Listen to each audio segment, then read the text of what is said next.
कहते हैं कि मेहनत करने से अगर कामयाबी मिलती होती तो पूरी दुनिया के सारे गधे बिलियनियर्स होते आज। तो फिर कामयाबी मिलती कैसे है? मुझे बाकी कामयाबियों के बारे में तो नहीं पता, लेकिन मुझे इतना जरूर पता है कि आपको जीके के अंदर कामयाबी कैसे दिलानी है।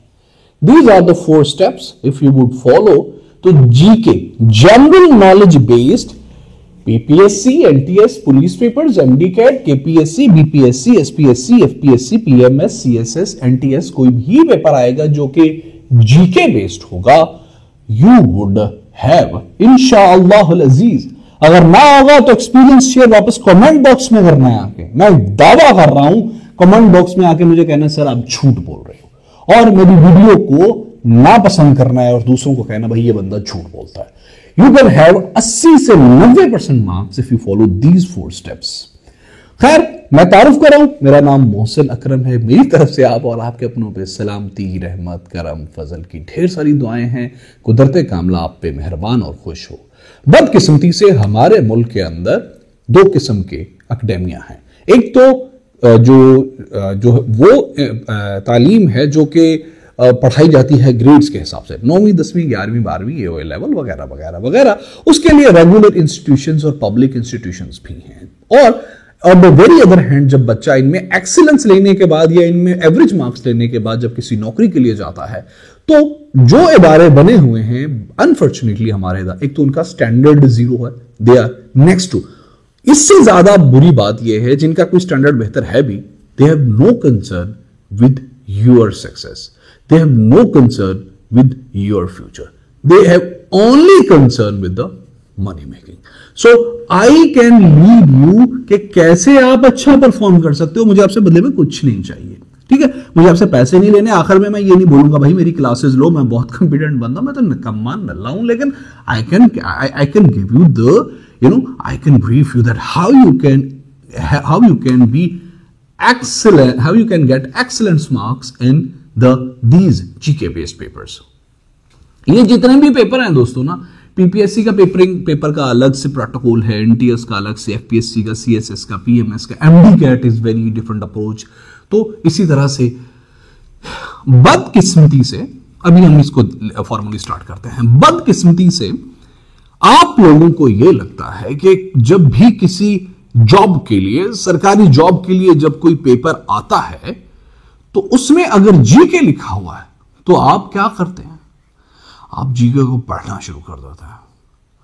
और ये कोई आप बुरा काम नहीं करते हो, बल्कि मैं कहूंगा ये आप गलत करते हो।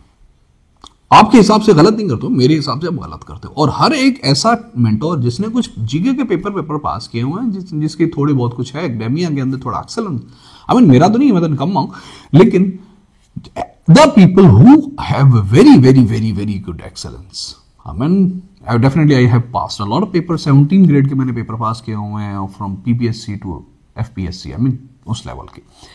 तो उस बंदे के पर्सपेक्टिव से आप गलत कर रहे हैं। हाउ? देखो दोस्त, जीके इतना बड़ा टॉपिक है और आपकी मार्केट में इतनी ज्यादा किताबें हैं, इतना नल्ला लिखा हुआ है कि जिसकी आपके एग्जाम से कोई रेलेवेंसी नहीं बनती। मतलब एक किताब लिखी गई थी 1990 के अंदर, 1980 के अंदर, 1970 के अंदर, उस किताब का बाहरी पर्त, बाहर वाला पेज चेंज करके वो 900, 1000, 1000 की सिर्फ अपनी किताब बेचने के लिए आपको चिपका देते हैं, और आप चौधरी साहब उस किताब को घर लाके पुलिस के पेपर पढ़ना शुरू कर देता है। अब क्या गारंटी है कि जो पेपर, पास्ट पेपर उधर उसका लिखा हुआ है 2018 में हुआ था, वो 2018 में हुआ था? ये भी तो हो सकता है उसका टाइटल चेंज कर दिया हो। तो इतनी ऑब्सोलेट इंफॉर्मेशन स्टूडेंट पढ़ता रहता है कि उसको वो कामयाब होते ही नहीं। कहता सर मैंने बहुत पढ़ा। फिर वो गधा बन जाता है जो सबसे ज्यादा मेहनत करता है, लेकिन उस शाही घोड़े की जगह नहीं ले सकता जिसने सही सिमत में मेहनत की होती है। खैर, अभी let's take the main point. करना क्या है यार? वो 4 स्टेप्स हैं कौन से? सबसे पहला स्टेप जो हमारा है वो है नो योर सिलेबस। पीपीएससी का पेपर है, नो योर सिलेबस। सिलेबस उसने दिया हुआ, अगर नहीं सिलेबस का पता तो मैं बताता हूं। पीपीएससी का, वैसे मैं एक अलग वीडियो बनाऊंगा पीपीएससी, स्पेसिफिक पीपीएससी के बारे में, लेकिन बताता हूं। एनटीएस, पीपीएससी, पुलिस, कोई भी पेपर आ गया, उस ग्रेड को पकड़ो, मतलब 7वें ग्रेड के नीचे नीचे वो ज्यादातर कंप्यूटर का पोर्शन पूछेगा। अगर क्लैरिकल जॉब है कंप्यूटर पूछेगा, अगर एडमिनिस्ट्रेटिव जॉब है जीके को पिन पॉइंट करेगा। उसके बाद अगर कोई ऐसी जॉब है जो कि एडमिनिस्ट्रेटिव है, आई मीन लोअर एडमिनिस्ट्रेटिव है, तो उसमें वो ज्यादातर आईक्यू को डालेगा उसमें। तो please know your syllabus, know your thing कि क्या पढ़ना। भी इतना बड़ा टॉपिक है कि मैं इसको एक दो में कवर नहीं कर सकता। सो नो योर सिलेबस, ठीक है, कि आपने देखो छोटे लेवल का पेपर है तो छोटे लेवल का पढ़ो, ऊपर वाले लेवल का पेपर है तो ऊपर वाले लेवल का पढ़ो। That's it, this is what I am trying to say. और सिलेबस को अगर डिफाइन कर दिया गया तो मजा आएगा। अच्छा, अगर डिफाइन कर दिया गया, उसने कहा है कि you are suppose to current affair, तो करंट अफेयर पढ़ो ना, फिर दुनिया के समंदर क्यों पढ़ रहे हो दोस्त? ओके, और फिर और चीजें क्यों पढ़ रहे हो? Know your syllabus. और फिर अगला काम क्या है कि अपने सिलेबस के जो अब आपको सिलेबस पता चल गया, ये आपको डायमेंशन पता चल गई कि आपने क्या करना है जी। करंट अफेयर पढ़ना है, इस्लामियात को टेक ओवर करना है, पाक स्टडीज को करना है, और इसके अलावा आपने क्या करना है जी, आपने जियोग्राफी को थोड़ा देख लेना है, मैपिंग के बारे में आपको पता होना चाहिए। Now you have done with this thing. अब क्या करना है? अभी सिर्फ इसका एक पोर्शन हल हुआ है। अब क्या करना है? अब जो आपको देखो 80% नंबर, 80-90% नंबर सिर्फ थोड़ी सी स्ट्रेटेजी से आ जाएंगे। उनके की फैक्ट्स के नोट्स बना लेना है। वो जो अगर वो केमिस्ट्री है, बायोलॉजी है, इस तरह का, अगर मैथ्स है तो उसके फार्मूलाज, जो मेन फार्मूला। देखो पूरी किताब पढ़ोगे तो सारी में ना तो जेन में बैठेगी और एमलगमेशन हो जाएगी, दिमाग में कुछ जेन नहीं बैठेगा। तो उसके फार्मूलाज को कोशिश करना है साइड पे बनाना। अलजबरा के कितने फार्मूले होंगे यार, बस वो लिख लो। बाकी कितना फार्मूला उसको लिख लो। जब लिख लोगे और उसके शॉर्ट पॉइंट्स लिखोगे तो आपको समझ आएगा यार ये तो बनते ही 10, 15, 20 है। ठीक है, प्रिसाइज हो जाएगा और मजेदार हो जाएगा। उसके बाद वन लाइनर्स बनाओ। वन लाइनर्स, वैसे मैं वन लाइनर्स करा रहा हूं पूरे पाकिस्तान के अंदर जितने भी सब्जेक्ट है उन तमाम के 5000 वन लाइनर करा रहा हूं। मुझे आप लोगों से पैसे नहीं कमाने, मुझे यूट्यूब से पैसे कमाने हैं। मुझे ऐसे स्टूडेंट से पैसे नहीं कमाना जो स्टूडेंट अफोर्ड नहीं कर सकता। वही स्टूडेंट अगर इंटरनेट इस्तेमाल करता तो इंटरनेट वो प्रॉपर पॉजिटिव चीज के बारे में इस्तेमाल करेगा तो व्यू ज्यादा आएंगे। तो मुझे उससे पैसा नहीं कमाना, मुझे अमीर से पैसा कमाना, मुझे गरीब से पैसा नहीं कमाना। मेरे बाप का यही मकसद था, मेरा भी यही मकसद है। खैर प्लीज मेरे वाले सब दुआ कर दीजिएगा पॉसिबिलिटी। खैर जी, उसके बाद you should know the summaries of की पॉइंट्स। अब समरीज से क्या मुराद है? अब की इवेंट्स है भाई, वर्ल्ड वॉर 1, पूरी वर्ल्ड वॉर 1 को नहीं पढ़ना भाई, नहीं पढ़ना। उसकी समरी आपको बताना चाहिए, किसने कब कहां पे हमला किया, कितने बंदे मरे, ये इफेक्ट है। लेकिन वो किसने किसके साथ कैसे तलवार मारी, this is not your fact, this is not relevancy. अब मैप्स को भी जहन में रखिए। और दोस्तों मैं प्लीज आप लोगों को बताऊं, खबरें जो लोग सुनते हैं मत सुना करें, टाइम वेस्ट होता है। ये जो लोग, हाँ लोकल खबरों की, ये जो लोग ये पढ़ते हैं मैं शीदे ने मीदे को मार दिया, अखबार पूरा नहीं पढ़ने वाला होता। अखबार कैसे पढ़ना है मैं एक अगली वीडियो में आप लोगों को बताऊंगा, कि ये भी बहुत लंबा हो जाएगा, वैसे ही बहुत लंबा हो रहा है। आफ्टरवर्ड्स पहला पॉइंट ये मेरा हो गया कि अपना सिलेबस जानो, this is the first step. दूसरा स्टेप ये है, अभी हम जल्दी करेंगे। दूसरा स्टेप ये है कि पास पेपर को पढ़ो। पुलिस कांस्टेबल का पेपर आ गया, पास पेपर को पढ़ोगे तो उसकी औकात, उस पेपर की औकात, उसकी डायमेंशन आपके सामने खुल जाएगी कि भाई ये किस पॉइंट्स को, अगर 2 पढ़ लोगे तो किस पॉइंट्स को टच, अब 3 पढ़ लोगे तो ज्यादा रेलेवेंसी हो जाएगी। पास पेपर को पढ़ो। अब यहां पे 3 स्टेप्स मैंने लिखे हैं। पास पेपर याद करने हैं, मतलब पास पेपर को कवर करना है, और मॉडल पेपर्स जो हैं इनको भी करना है, लेकिन इनको याद नहीं करना, इन पे प्रैक्टिस करनी है। ओके, और सबसे अहम बात जो मैं कहा करता हूं, देखो दोस्तों मैंने वैसे साइकोलॉजी के वो स्टार्ट किए हुए, साइकोलॉजी के 5000 ऑनलाइन स्टार्ट किए हुए हैं। दोस्तों मैं आपको जीके याद करने की बहुत अहम टिप देने लगा हूं, प्लीज जरा जहन में रखिएगा। जो जीके होता है ना, कभी भी रैंडम याद नहीं करते। ओके, मैं एक मिसाल देता हूं, छोटी सी एक्सरसाइज करता हूं। अगर मैं आपसे यह कहूं कि इंडिया के बारे में 10 बातें बताओ, फिर मैं आपको यह कहूं कि अफगानिस्तान के बारे में 10 बातें बताओ, फिर मैं आपको यह कहूं कि जो पैसिफिक ओशन के अंदर जो चल रहा है उसके बारे में सोचो, फिर मैं आपसे यह कहूं कि आप रशिया का न्यूक्लियर के बारे में बताओ, फिर मैं आपसे यह कहूं कि बायोलॉजी का जो सेल होता है उस बारे में बात करो, फिर मैं आपसे यह कहूं कि जो केमिस्ट्री की बॉन्डिंग है उस बारे में बात करो, फिर मैं आपसे यह कहूं कि मैथमेटिक्स के बारे में बात करो। यह आपने रैंडम पढ़ लिया। अब मैंने सबसे पहले क्या बात की थी? शायद इंडिया दूसरे नंबर पे। अब आपको याद नहीं होगा। दोस्तों ऐसे ही जीके को, ये सिगमंड फ्रूड की एक थ्योरी है, मैंने आपको 2 लाइनों में बस समझा दी है। जीके को ना रैंडम नहीं पढ़ना, कभी भी नहीं पढ़ना, याद नहीं रहेगा। हाँ, इंडिया के बारे में अगर 10 बातें बताई होती तो आपको पूरा टॉपिक याद हो जाता। सो ऑलवेज स्टडी, ये बहुत अहम है, प्लीज इसको दोबारा सुने जो मैंने आखिर, ये सिगमंड फ्रूड ने, सिगमंड फ्रूड साइको एनालिसिस का बाप है साइकोलॉजी का, उसने ये बात बताई थी कि भाई रैंडम नहीं याद होता, रैंडम नहीं पढ़ना, टॉपिक वाइज, चैप्टर वाइज पढ़ना है तो याद होगा, वो जहन में रहेगा। और मोक्स अपने ही लेने, अगर कहीं नहीं जा सकते तो अपने खुद मोक्स ले, ठीक है। अगर फिर भी आप लोगों को लगता है कि भाई आपको नहीं ले सकते, तो मैं एक फ्री वाला एक चैप्टर वो बना देता हूं, एक लड़के को हायर कर लेता हूं, आप लोगों के मोक्स लेता रहेगा, मुझे पैसे नहीं चाहिए आप लोगों से, trust me, I don't want money from you people. उसके बाद जी रिवाइज करें उनकी फैक्ट्स को, उन फार्मूलाज को, अच्छा एक ऐसा बच्चा है, ये तीसरा स्टेप है, एक ऐसा बच्चा है जो बच्चा पढ़ पढ़ के पागल हो गए। मैंने बहुत से ऐसे स्टूडेंट्स देखे while I was in the carrier of while I was a student, तो मैंने बहुत से ऐसे स्टूडेंट देखे हैं वो 24 घंटे किताब लेकर पढ़ते रहते हैं, इतनी मोटी किताबें होती हैं, वो एक पेज पढ़ते हैं, दूसरे पेज पढ़ते हैं, तीसरा पेज पढ़ते हैं, पढ़ते जाते हैं। There is no use of खाली पढ़ते जाना।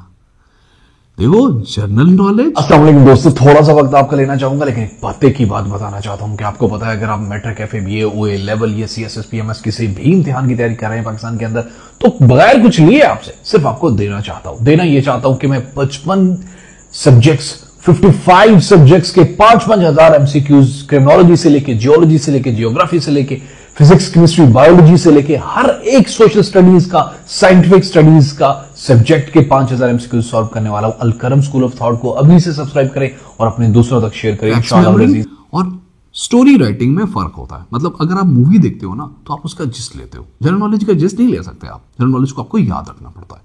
सो मूवी दोबारा देखने का चस आए ना है, जनरल नॉलेज दोबारा देखने का चस बिल्कुल नहीं आता। सो अपने चस के लिए नहीं पढ़े हो, मजे के लिए नहीं पढ़े हो, you are studying for memorization, you are studying to give an exam. So पढ़ना जितना अहम है उससे ज्यादा अहम उसकी रिवीजन है। So whatever you have written, whatever you have make notes, whatever you have studied, उसको रिवाइज नहीं करोगे तो फायदा नहीं है। बात करते हैं जी एग्जाम डे की, द लास्ट पॉइंट ऑफर। मैंने कहा था ये चारों बातें आप जहन में रखोगे, 80-90% नंबर ना आए तो कमेंट बॉक्स में आगे बताना सर आपने कम है, बिल्कुल नल्ले हैं। Exam day, I was very young boy, मैंने कहीं पे इलेक्शन की कैंपेन चल रही थी एंड आई वाज स्टूडेंट के दिनों में मैं कहीं पे इलेक्शन की कैंपेन कर रहा था। दिस इज रेलिवेंसी, मैं चुस्त नहीं मारने लगा, रेलिवेंसी इसी के साथ। बहुत मशहूर वो पॉलिटिशियन था, तो उसने कहा था 70% 5 सालों की तैयारी होती है और सिर्फ जो 8 घंटे होते हैं इलेक्शन के, 6, 7, 8 घंटे, 30% इनका इसका कंट्रीब्यूशन होता है। मतलब एक तरफ तो आपका कोई 2000 दिन चल रहा है, 1500 दिन चल रहा है, ठीक है, और एक तरफ से आपके 8 घंटे चल रहे हैं। 2000 दिन के पास आपका 70% है और सिर्फ 8 घंटों के पास आपका 30% है। और अगर आप उस 8 घंटों को, मतलब जो पेपर डे होगा, मतलब जो इलेक्शन डे होगा, उसको नहीं सही संभाल पाते, तो क्या होगा कि आप कभी भी 70 से ऊपर तो क्रॉस कर ही नहीं सकते। नो, बेशक आपने एक लफ्ज याद किया हो, बेशक आपने दीवारें फाड़ दी हो, सो पेपर डे को मैनेज करना बहुत essential, it's a very essential. सबसे पहली बात तो यह है कि पेपर एग्जामिनेशन हॉल हमेशा नई जगह पे क्यों बनता है आपको पता है? क्योंकि एक नए एटमॉस्फेयर में आपको टेस्ट किया जाता है। तो उस एटमॉस्फेयर में अपने ऑरा, अपनी सेल्फ, अपने सबकॉन्शियस को एडजस्ट करने के लिए कम से कम 15 मिनट पहले वहां पे पहुंचे। अगर आप एकदम से जाके बैठेंगे तो आपका दिमाग उस ऑरा, उस एटमॉस्फेयर से आशना ही नहीं होगा, तो बजाय कि अच्छा परफॉर्म करने के आप बुरा परफॉर्म करेंगे। सो हमें ये एक बहुत लंबा टॉपिक है कि आशनाई होनी चाहिए पहले। सो कम से कम 15 मिनट पहले आप अपनी कुर्सी पे मौजूद हो, कुछ भी ना करें, बस जाके बैठे, रिलैक्स हो, दिमाग को बिल्कुल सुन कर दें। इसको कहते हैं मेंटल ट्रैंक्विलिटी। मैं अक्सर कहा करता हूं दिमाग को बिल्कुल वजद में ले आओ, एग्जाम के मूड में आ गया, नाउ स्टार्ट राइटिंग। अब एक और बात है, मैं पेपर अटेम्प्टिंग टेक्निक्स में जब जाऊंगा, जब मैं इसी को प्लेलिस्ट बना लेता हूं। इल्यूमिनेशन जो है ना, इल्यूमिनेशन, सॉरी, अब पेपर हम अटेम्प्ट कर रहे हैं, मैं क्विक पे आ गया हूं ना, पेपर अटेम्प्ट कर रहे हैं, अब आपको पेपर नहीं आता तो क्या करेंगे आप? सवालों को, मतलब ये है ए बी सी, ठीक, 1 2 3 ये कर ले, ठीक है। तो क्या करेंगे, ये कंफर्म है ये नहीं है, अब 3 का कंपटीशन रह गया, 2 के बारे में भी खेल लो, अब पीछे 2 रह गए। इस तरह हमने इलिमिनेशन का आई थिंक आपको दोस्तों को पता ही होगा, स्पीड एंड एक्यूरेसी। दोस्तों आपने 100 नंबर का पेपर अटेम्प्ट करना है 90 मिनट में। अगर आप ये टाइम कॉप अप नहीं कर पाओगे, आमतौर पे यही एवरेज होती है, तो आप रूल से, आप रेस से बाहर हो। Speed and accuracy, you should maintain the speed and accuracy. अगर नेगेटिव मार्किंग है तो क्या करना चाहिए? बहुत लंबी बात है दोस्तों। अगर नेगेटिव मार्क है तो मैं एक ही टिप दूंगा आपको, वैसे मैं इस पे एक अलग वीडियो, अगर आप कहते हैं तो मैं इस पे नेगेटिव मार्किंग है ना, जैसे पीपीएससी की नेगेटिव मार्किंग है ना, अगर तो नेगेटिव मार्किंग है तो मैं, अगर आप लोग कमेंट करोगे तो मैं इस पे सेपरेट अलग से वीडियो बना दूंगा आप लोगों को, उसके बाद नेगेटिव मार्किंग का मसला हल हो जाएगा, आई कैन प्रॉमिस यू। अगर नेगेटिव मार्किंग है तो सिर्फ वही सवाल हल करें, एक ही कुलिया दूंगा इस वीडियो में, वही सवाल हल करें जिसके बारे में आप 70% श्योर है। अगर आप 70% श्योर नहीं है उस सवाल के बारे में तो don't attempt that, because it would ruin your previous efforts, previous tries as well. और अगर नेगेटिव मार्किंग नहीं है तो चाहे दुनिया सज्जे से खब्बी हो जाए, पूरे 100 का 100 लगा के आना है। If you will follow these instructions, all of them, ये 4 सिलेबस को जाने, पास पेपर को पढ़ें, रिवीजन करें और नोट्स बनाएं, नोट्स बनेगा रिवीजन होगी, और एग्जाम डे को मैनेज करें। क्यों नहीं आते भाई 80 से 90% नंबर? और कैसे आपको, अगर एक बंदा 85 मार्क्स लेके आ रहा तो उसको एग्जामिनर कैसे चेक कर देगा यार? अब इतनी भी करप्शन नहीं है, ट्रांसपेरेंसी आपके एकेडेमिया पर्टिकुलरली पीपीएससी और एफपीएससी में तो है। You have to accept this thing. Please, अगर आपको कोई फायदा हुआ है तो कमेंट बॉक्स में बताएं, नुकसान हुआ है तो कमेंट बॉक्स में बताएं, ताकि मैं कुछ बेहतरी कर सकूं। पाकिस्तान जिंदाबाद।